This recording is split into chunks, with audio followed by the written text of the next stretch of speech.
Welcome back, everybody, to the Fuel Your Freedom podcast. We are here. I am Emily, as always, your host. This is episode number 26, and we are talking about running today. So this is for everyone, whether you've started running, you've ran before, perhaps you've experienced burnout in running, maybe you've never run ever and you're looking to start running. This will be for you as well. If you're looking to run a further distance or a faster distance, this is for you as well. So a lot of things are covered in this episode. You'll definitely want to refer back to it, maybe take some notes if you're in a position to be able to. Or as always, check out the blog post at coachemilymeyer.com. I always post the blog associated with the podcast right at the same time so that you are able to refer back to essentially a written version of this. So all that to say, let's go ahead and dive into this week's episode. For many people, running is held up on a pedestal. It's either completely unattainable or the hardest workout they could possibly choose for the day. There is no middle ground. There's no, I'm going to head out for a nice, easy run. Nothing. Like running is hard or running is impossible and I will never do it. And for a long time, I fell into this camp as well. I thought running was so hard. Every single run I did left me feeling miserable, tired. I was sore the next day. I was shot for that day. I couldn't do anything after I ran. And then I started to learn a lot about more about running. I learned it doesn't have to be that way. I learned I could enjoy an easy run and still make progress. And honestly, this was truly mind-opening. Like, I couldn't even imagine that running could feel easy ever. I didn't think it was possible to enjoy running. Like I talked about, I think it was episode 24 that I talked about how running was always a punishment for me, right? And again, I found that running doesn't have to be that punishment. So today we're doing just that. We're sharing a little bit more about running. We're learning a little bit more, and I'm sharing my top 5 tips to start running or to start running further distances / faster times. Now let's dive in. First up, number 1 is find your gear. Now, you don't need a ton of gear to run, and honestly, that's the beauty of it. But that being said, there is some gear that I cannot live without. My 3 non-negotiables are going to be running shoes that fit your feet, shorts or leggings that don't fall down, and a supportive and comfortable sports bra. I won't run without those 3 things in place. Running shoes are plentiful. There's so many brands, styles, and different components of the shoes that can all contribute to a successful run or a future injury over time. Take time with a running shoe professional to get your gait analyzed and choose a shoe that's best for you. This might take trial and error, and if you don't have access to it, make sure when you're ordering shoes online, they allow you to run in them and then return them if they don't work for you. Right? Simply walking around the house in a pair of shoes might not give you the best idea of how those shoes will feel on a run. One of my favorite companies for this is roadrunnersports.com. They have a whole host of shoes, and I wish this was sponsored by them, but no sponsors quite yet on this show. But they have a whole host of shoes you can run in, wear in 30 days. If you don't like them, you simply send them back. So I love ordering from them because it truly allows me to get a feel for the shoe. Second up is shorts and leggings. As a female and really someone who just loves matching, I love a good outfit, and especially athletic clothes. But there are only a handful of brands that I will personally run in, because the last thing I want to deal with on my run when I'm trying to find a rhythm and get in a groove is pulling up my shorts or leggings or having to stop if I'm wearing spandex shorts and having them ride up on me, or worse is wearing clothes that cause chafing or discomfort while I'm running, or continuing after. Again, these brands and options are all going to be up to you. I have a few, again, that Roadrunner Sports has amazing leggings that don't fall down. They are more compression-y fit and higher waisted. I love the Oiselle pocket jogger shorts as a compression short for running. I have a few random pairs of Adidas shorts. Old Navy sports bras, believe it or not, are some of my favorites. The Brooks Rebound Racer, which I think they're now discontinuing, which is really a shame.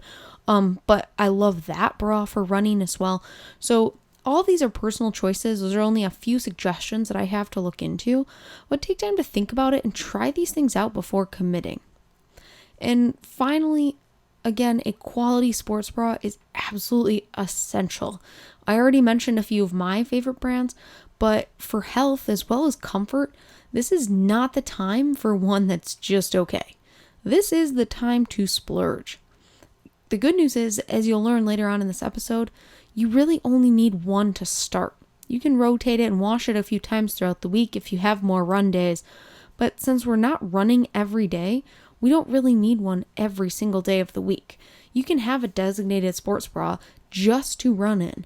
That's what I do, and I don't do anything else in them. I simply run in it so that I always know that I have one clean. Make sure the size and fit are comfortable in your everyday life first, then test it out on short runs before taking it on a longer adventure. Once we have all the clothes that will work, we dive into the actual physical act of running. This brings us to what every run should start with, and that is our ramp. RAMP stands for range of motion, activation, and movement preparation. We can think of this like a warm-up, but more specific to your goals of the running session, as well as the movement capabilities of your body specifically. While, again, this is very specialized to you as an individual, there are a handful of general movements that are helpful when heading out on a run or maybe even a walk. This can be foam rolling. We want to focus on our hips, upper back, calves, and feet. Some sort of hip flexor mobilization or stretch. A glutes and hip activation, such as a bridge, clamshell, maybe a reverse clamshell. A T-spine or upper back extension and rotation. World's greatest stretch is always a catch-all for everything and gets us moving forward a little bit. And then any marching or skipping drills. Now, you might be familiar with these, especially if you're a member at Unity listening to this episode, but if you're not, if you check out that blog post, I'll have all of those exercises linked for you, so you'll be able to see actual examples of the movement themselves. So instead of throwing your shoes and heading out the door right away on that run, head on, take 10 to 15 minutes to ramp. This sets you up for both a successful run right now, as well as decreasing injury risk in the future.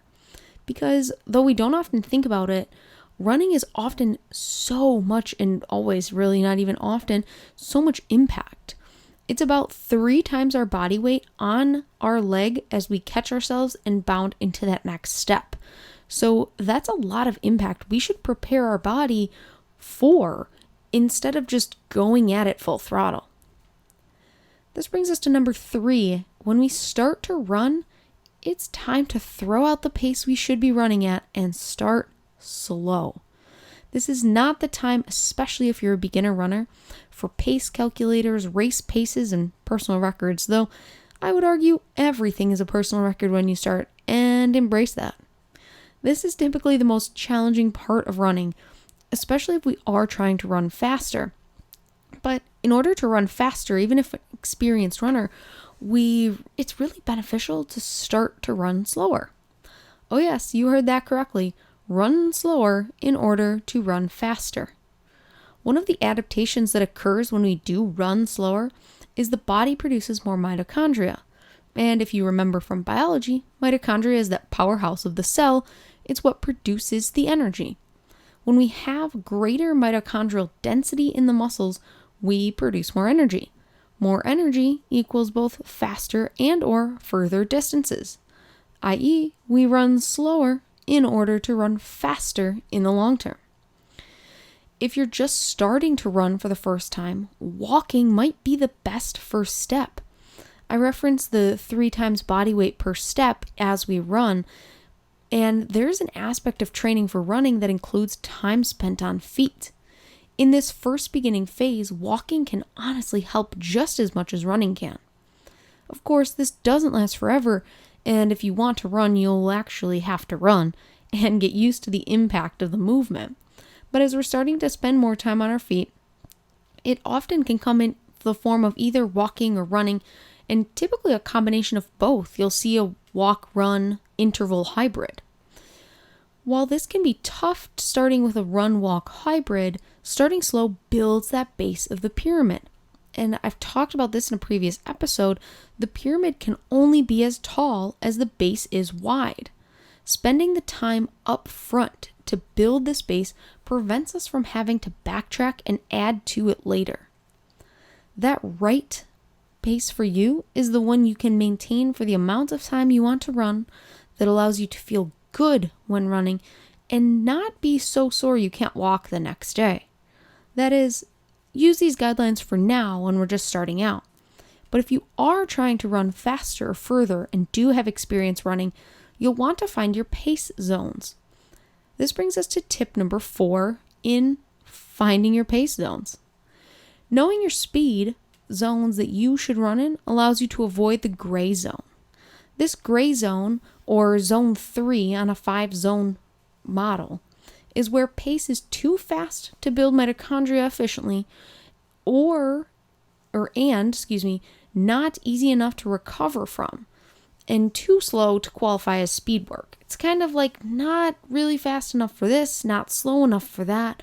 We're just running, we're doing a lot of work, and honestly, this is where a lot of people run in, because they feel like their run has to be hard, but they can't run so hard to maintain a zone 4 pace that they end up being in the zone 3, which is inefficient for a lot of things to happen. And truly, these zones correlate to our heart rate. So again, that zone 1 would be zone 1 heart rate, zone 2 heart rate, zone 3, etc. on up the line. So we can use a heart rate monitor for this as well, but often a running pace calculator is more accessible than a heart rate monitor. If you do have access to a heart rate monitor, you can obviously use that as well. Again, we want to avoid that zone 3. So to find our zones, if you don't have a heart rate monitor, we're going just on pace here. You want to base these on either a 5K time trial, a mile time trial, or other running effort. There are abundance you can use and plug into a calculator. So you'll want to have this experience before diving into testing for this. That's why when we're just starting out, often we can build up to one of these efforts so that you're able to test and then find your pace zones, right? So if we can't run a mile, but we require a mile to test our time and find our zones, you'll want to run, walk, and simply use rate of perceived exertion or other that's not right. Another qualitative measure to find our running effort zone, if you will. Once you have your time, you can then plug it into a calculator such as the 80-20 calculator. It's 8020endurance.com, I believe. And this will be linked in the blog post as well. So if you do head over to my website, you'll be able to find it through there. But you can plug their time in, and that will tell you your zones. Now, I'm not going to get too much further into running zones, but we want about 80% of our training in zone 1 or 2. Like I said before, we want to avoid zone 3, and the remaining amount of time should be in zone 4 or 5, right? Those zone 4 or 5 are going to be speed work and other short work intervals within our run or as a separate session. Once you have your times, this might be a good time to reach out for a coach for additional guidance as well, or even finding a coach to help you find these pace zones might be a beneficial way to increase your running efficiency, especially if you have already run in the past. You're not brand new. Finally, this brings us to number 5, and that is recover. When pursuing any new goal, it's tempting to get after it at 100%, but really we shouldn't run every day of the week. Even if we're training training seriously, we shouldn't need to run every day of the week. The body needs time for rest, regeneration, and recovery, as well as time to fit in other aspects of training, such as strength training or cross training. Because at the end of the day, it's not the act of training that makes us better, it's how we recover from that training. Of course, we need a hard stimulus, but we also need to recover from that. If we're simply putting hard stimulus on top of hard stimulus, we won't recover and we won't improve in the long term. We have to stay at a volume and intensity of running that we're able to recover from. And if we can't, we're inevitably heading down a path of burnout and or injury. Taking this time to recover, fueling ourselves appropriately, staying hydrated, and getting quality sleep all helps to prevent injury, avoid feelings of burnout, and keep us running in the long term, because that's truly what the goal is. It's not to run today or tomorrow or the next day. It's to pursue running with a goal of running far into our careers, into our lives, and to be able to enjoy it pain-free, as well as maybe just to simply enjoy it instead of looking at it as punishment. This brings us to our empowered action for this week. Are you looking to start running from scratch? Take time to work through each of these variables, but most importantly, and not talked about yet in this episode, take it easy on yourself. Give yourself grace in the process of starting to run. Enjoy that process of learning a new skill, of pushing your body to the limit and seeing what you can do. Your body will adapt, but it does take time. It won't happen overnight. You have to be patient with it. You have to, again, give yourself that grace and self-compassion as you work through the process. This same advice goes for those who are looking to run either further or faster. Be kind to yourself. Give yourself grace, practice self-compassion. Be patient. Those time, the distance, and the PRs will all come if you give it that time and you're patient with yourself. That is all I have for this week's episode of the Fuel Your Freedom podcast. Thank you all so much for tuning in and learning a little bit more about running.